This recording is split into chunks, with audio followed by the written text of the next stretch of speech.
اعوذ باللہ من الشیطان الرجیم بسم اللہ الرحمن الرحیم الحمد للہ والصلاة والسلام علی رسول اللہ وعلی آلہ آل اللہ واللعنۃ علی اعدائہم اعداء اللہ اما بعد فقد قال اللہ سبحانہ وتعالی فی قرآنہ المجید وفرقانہ الحمید وقولہ الحق بسم اللہ الرحمن الرحیم وَإِذَا سَأَلَكَ عِبَادِي عَنِّي فَإِنِّي قَرِيبٌ أُجِيبُ دَعْوَةَ الدَّاعِ إِذَا دَعَانِ فَلْيَسْتَجِيبُوا لِي وَلْيُؤْمِنُوا بِي لَعَلَّهُمْ يَرْشُدُونَ۔ اللہ تبارک و تعالی اپنی مقدس کتاب میں ارشاد فرما رہا ہے کہ اے میرے حبیب، جب میرے بندے تجھ سے میرے متعلق سوال کریں تو انہیں یہ کہہ دے کہ میں ان کے بہت قریب ہوں۔ محترم ناظرین کرام، یقیناً رمضان المبارک کا وہ رحمتوں اور برکتوں والا مہینہ جو ہمارے پاس مہمان بن کے آیا کہ جس میں ہاتف غیبی سے گویا یہ آواز آ رہی ہے کوئی مانگنے والا کہ ہم اسے عطا کریں، ہے کوئی اپنے گناہوں کی مغفرت طلب کرنے والا کہ ہم اسے معاف کر دیں گے۔ یعنی اتنی رحمتوں اور برکتوں کے ساتھ یہ مہینہ ہمارے پاس آیا ہے، اور یقیناً کس قدر برکتوں اور رحمتوں والا یہ مہینہ ہے کہ جس میں آپ کا سانس لینا تسبیح شمار ہوتا ہے اور آپ کا سو جانا اس میں عبادت شمار ہوتا ہے۔ گویا یہ اعلان کیا جا رہا ہے جو سارا سال اپنے رب سے غافل ہو گئے، بھٹک گئے رستے سے، آ جاؤ اس مہینے میں جس نے اپنے رب کو ناراض کیا ہے، اب رب تمہیں بلا رہا ہے، آ جاؤ اپنے ناراض کیے ہوئے رب کو، اپنے روٹھے ہوئے رب کو منا لو۔ یہ رب کو منانے کا مہینہ ہے، اور وہ خدا تو کتنا کریم ہے، وہ کسی گناہگار کو اس کے گناہوں کی وجہ سے اس کا رزق بند نہیں کرتا، بلکہ وہ تو کہتا ہے جب انسان اپنے رب کو پکارتا ہے تو خدا کہتا ہے اے میرے بندے، تو نے آنے میں دیر کی ہے، میں تو تیری انتظار کر رہا تھا، میں تو تیری راہ دیکھ رہا تھا۔ وہ اتنا کریم ہے، جو اسے مانتا ہے اسے بھی رزق عطا کرتا ہے، جو اسے نہیں مانتا اسے بھی رزق عطا کرتا ہے، جو اس سے مانگتا ہے اسے بھی رزق عطا کرتا ہے، جو اس سے نہیں مانگتا اسے بھی رزق عطا کرتا ہے۔ اور بہت سارے واقعات ملتے ہیں، وہ کتنا کریم پروردگار ہے، وہ کتنا رحیم ہے، وہ کتنا مہربان خالق ہے۔ وہ تو اگر کوئی بندہ بھولے بھٹکے سے بھی اس کی بارگاہ میں آ جائے تو وہ اسے معاف کر دیتا ہے۔ اور ایک واقعہ ملتا ہے کہ ایک چور تھا کہ جو چوری کرتے ہوئے رات کے وقت کہیں بھاگا جا رہا تھا،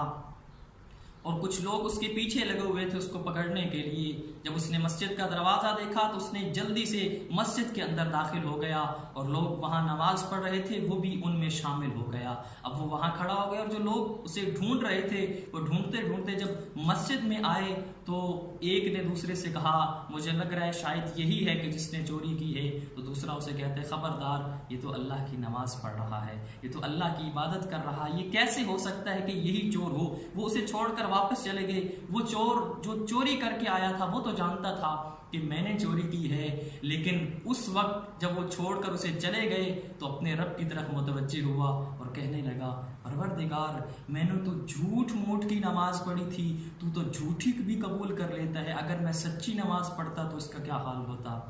اگر میں سچ میں تیری عبادت کرتا تو اس کا کیا عالم ہوگا۔ یقیناً خدا بڑا کریم ہے، اگر کوئی پہلی بار بھی بڑے عرصے کے بعد اس کی بارگاہ میں آ جائے تو وہ اسے معاف کر دیتا ہے۔ اور ہمیں یہ واقعہ ملتا ہے کہ ابتدائی نبوت کا وہ زمانہ کہ جب پیغمبر گرامی اسلام نماز پڑھا رہے تھے، اور ایک نیا مسلمان جو ابھی تازہ مسلمان ہوا، دین اسلام میں داخل ہوا، توحید کی محبت نئی تھی، جب پیغمبر کے ساتھ جماعت میں شریک ہوا، پیغمبر نماز پڑھا رہے تھے، تو جماعت میں پیغمبر گرامی اسلام نے جب اس آیہ مجیدہ کی تلاوت کی کہ فرعون یہ کہتا تھا انا ربکم الاعلی، کہ میں تمہارا بڑا رب ہوں، جب پیغمبر نے اس آیت کی تلاوت کی تو وہ نیا مسلمان تھا، جانتا نہیں تھا کہ جماعت کی حالت میں نہیں بولا کرتے، وہ اونچا توحید کی محبت جوش مارنے لگی، اور وہ اونچی آواز سے کہنے لگا کہ کاذب عدو اللہ، یہ اللہ کا دشمن جھوٹ بول رہا ہے۔ جب اس نے یہ اونچا کہا، اب نماز ختم ہو گئی، کچھ پرانے جو نمازی بیٹھے ہوئے تھے وہ اس کی طرف انگلیاں اٹھا کے کہنے لگے دیکھو تو صحیح، اس کو نماز پڑھنی نہیں آتی، جس کو نماز کا طریقہ ہی نہیں آتا آ جاتے ہیں نماز پڑھنے، منہ اٹھا کے جس کا دل چاہتا ہے۔ اس کے دل میں یہ دکھ پیدا ہوا کہ میں تو پہلی دفعہ آیا تھا، مجھے معلوم نہیں تھا، سر جھکائے بیٹھا تھا اور یہ کہہ رہا تھا کہ مجھے بولنا تو نہیں چاہیے تھا، بول بیٹھا ہوں، غلطی ہو گئی ہے۔ پیغمبر بھی یہ منظر دیکھ رہے تھے۔ تھوڑی دیر کے بعد جبرائیل آیا اور آ کر کہتا ہے اے میرے حبیب ان پرانے نمازیوں سے کہہ دے کہ آج میں نے تم سب کی نماز اس کے صدقے میں قبول کی ہے۔ اور یقیناً وہ خدا کتنا کریم ہے، وہ خدا کے ہاں تمہاری عبادت کی تعداد کوئی معنی نہیں رکھتی، کوئی معیار نہیں ہے، بلکہ خدا کے ہاں جو چیز معیار ہے وہ آپ کی نیت ہے، آپ کتنے خلوص کے ساتھ، کتنے صدق دل کے ساتھ اس کی بارگاہ میں عبادت کرتے ہیں۔ اس لیے کہ ہم دیکھتے ہیں کہ شاید ایک عابد ہو کہ جس کی عبادتوں کی تعداد بہت زیادہ ہو، لیکن اگر اس میں خلوص نیت نہ ہو تو شاید اس کی اس عبادت کا بھی کوئی فائدہ نہ ہو۔ اور اسی تناظر میں ایک واقعہ ملتا ہے کہ حضرت موسیٰ کے زمانے میں ایک عابد تھا، عبادت گزار، بڑی عبادت کیا کرتا تھا۔ اس کا معمول یہ تھا کہ صبح سویرے اپنے لیے کچھ پانی بھر کے اور خوراک کے لیے کچھ لے کر باہر نکل جایا کرتا تھا، سارا دن اللہ کی عبادت کیا کرتا تھا۔ ایک دن اس کے دل میں یہ خیال آیا کہ میں اپنے رب سے پوچھوں تو صحیح کہ میں نے جو اتنی خدا کی عبادت کی ہے، میری اس عبادت کا صلہ کیا ہے، میری اس عبادت کے بدلے میں اللہ مجھے کیا عطا کرے گا۔ جب اس کے دل میں یہ خیال پیدا ہوا نا تو کہنے لگا، حضرت موسیٰ کے پاس آیا اور کہا میں نے جو اتنی عبادت کی ہے اس میری 100 سال کی عبادت کی قیمت کیا ہے۔ جب اس نے یہ کہا تو عاطف غیبی سے یہ آواز آئی ہے میرے موسیٰ نبی اس سے کہہ دے یہ جو اپنی عبادت کی قیمت پوچھ رہا ہے نا، ہم کل اسے بتائیں گے کہ اس کی عبادت کی قیمت کیا ہے۔ اگلے روز اپنے معمول کے مطابق پانی بھرا اور چلتا چلتا رستہ بھٹک گیا اور کسی صحرا میں جا نکلا۔ جب صحرا میں پہنچا تو صحرا میں پہنچنے کے بعد پانی ختم ہو گیا، کھانے کے لیے کچھ نہیں ہے، جان بلب ہو گیا اور اس کی آخری سانسیں چل رہی ہیں، صحرا میں پانی نہیں ہے۔ تھوڑی دیر بعد اس نے دیکھا کہ ایک شخص گزر رہا ہے اور اس نے ایک پانی اپنے پاس رکھا ہوا ہے۔ جب اس شخص نے اس کے پاس پانی دیکھا تو فوراً اس کے پاس گیا اور کہنے لگا مجھے ایک گھونٹ پانی دے دے تاکہ میری زندگی بچ جائے۔ جب اس نے یہ کہا تو کہا یہ صحرا کا عالم ہے، یہ پانی تو میں نے اپنے لیے رکھا ہے، اگر تجھے دے دوں گا تو میں کیا کروں گا۔ اس نے کہا تو پھر یہ پانی، اس پانی کی قیمت کیا ہے، میں آپ سے پانی خریدنا چاہتا ہوں۔ اس نے کہا کیا تو پانی خرید سکتا ہے؟ کہا مجھے یہ پانی دے دے۔ تو کہا اچھا اس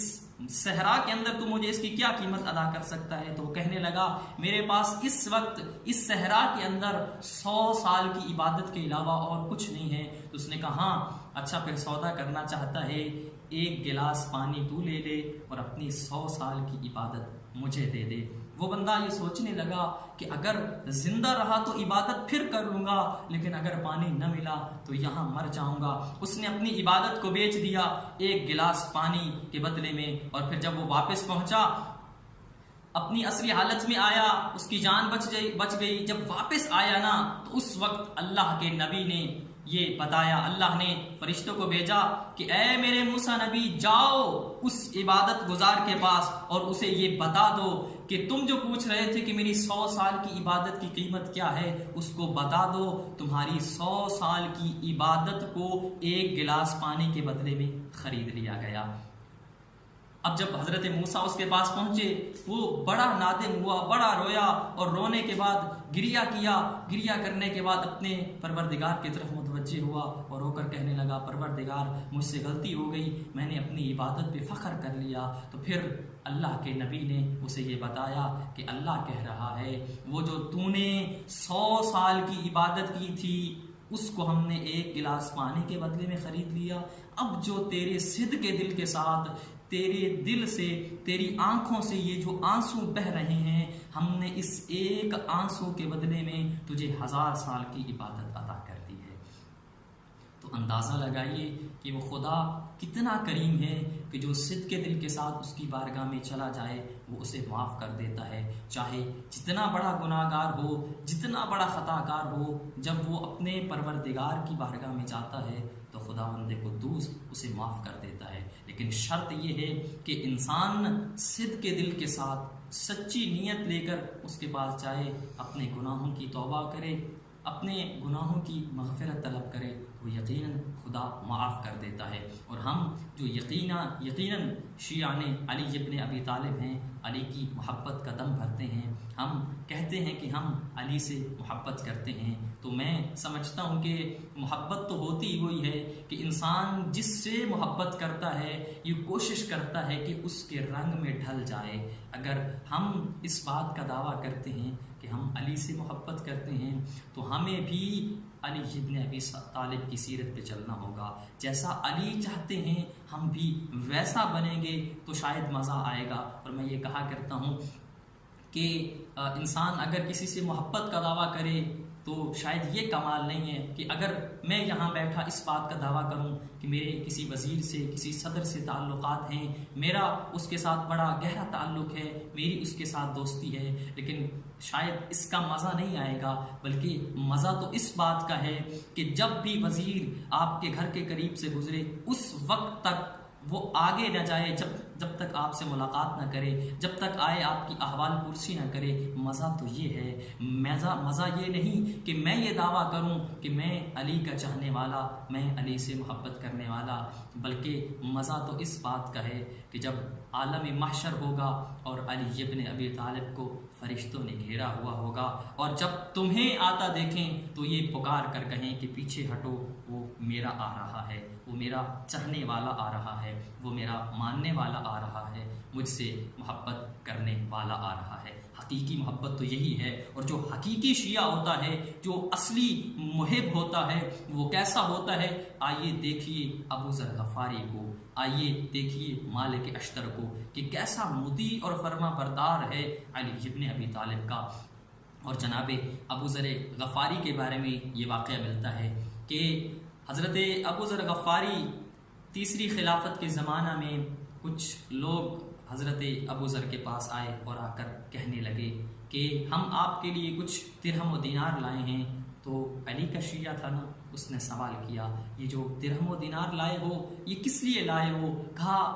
اس لیے لائے ہیں کہ تم غریب ہو، تمہارے پاس ہے کچھ نہیں۔ سوال کیا کیا یہ باقی لوگوں کو بھی دیے جا رہے ہیں یا فقط مجھے دیے جا رہے ہیں؟ کہا نہیں، فقط آپ کو دیے جا رہے ہیں، باقیوں کو نہیں دیے جا رہے۔ تو کہا مجھے کیوں دے رہے ہو؟ کہا اس لیے کہ آپ کے پاس کھانے کو کچھ نہیں ہے، آپ کے پاس پہننے کو کچھ نہیں ہے۔ جب اس نے یہ جملہ دہرایا تو علی کا شیعہ اپنے کمرے میں گیا، اندر سے دسترخوان نکالا، اور دسترخوان نکالنے کے بعد اس کے سامنے رکھا اور پوچھا کہ بتا یہ کتنے دن کا کھانا ہے؟ تو جواب ملا کہ یہ 2 وقت کا کھانا ہے۔ تو کہا اے بندہ خدا، جس کو ایک سانس کا یقین نہ ہو، اس کے پاس 2 وقت کا کھانا ہو، وہ غریب نہیں ہوتا، وہ امیر ہوتا ہے۔ اور یقیناً یہ علی کا چاہنے والا ہے، علی سے محبت کرنے والا ہے، اور ہم بھی خداوند عالم سے یہ دعا کرتے ہیں کہ ہمیں صحیح معنوں میں شیعہ علی ابن ابی طالب سے